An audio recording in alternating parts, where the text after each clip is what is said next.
I come from a family of being in show business, and so I just started as a kid, but I did, variety things and musicals. I studied dancing. I never studied acting until I'd already gotten a job as an actor.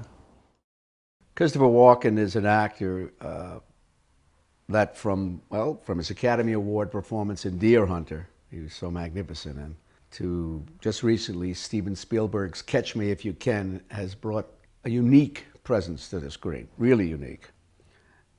Whatever character he plays, he somehow endows that character with a real specialness that you remember. There's a very special and unique theatricality about Chris. You know, Chris's first training, which you'll hear on Inner Object, was as a dancer. Some of this mixture of truth and theatricality, which is so unique about Chris. I can't imagine another actor on the screen who brings that. Very interesting, very special person, Chris Walken. First thing I do is I don't read the whole script. I usually read my own part. Okay. Yeah, and that's not only for expediency, but I for myself, I like a little bit of information at a time. I don't like anybody explaining to me, and I don't want to explain it or analyze it myself. That's why I usually, and the truth is I've done jobs and come to the end of them without having actually read the script.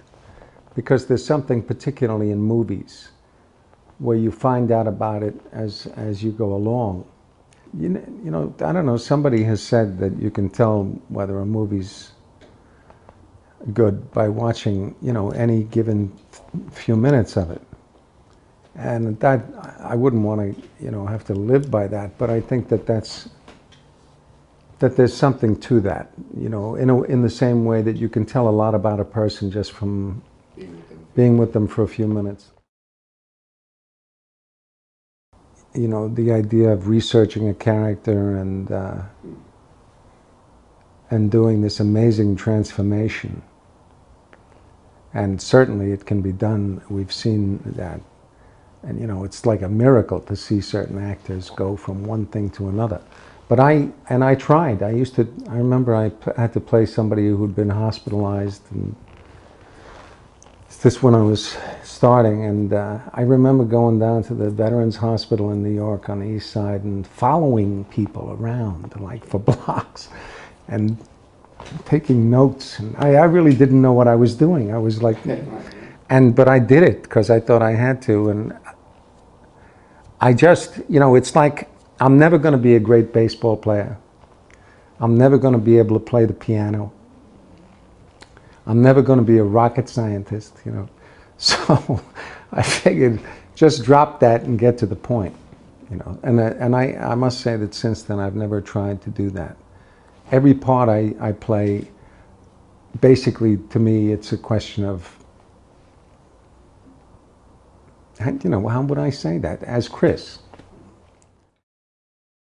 I remember once that I did a play, and I'd done a lot of plays, and the director convinced me that I needed a rubber nose.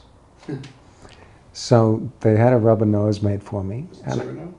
No, it was a part in an Ibsen play, The Wild Duck. And I said, okay. I said, I don't do that, But so they had the rubber nose made, and I put it on, and I went on stage, and I was completely uncomfortable. So I said to the director, I can't do this with the rubber nose. And he said, no, it's good. You look uncomfortable. But I played the part with the rubber nose. I got terrible reviews.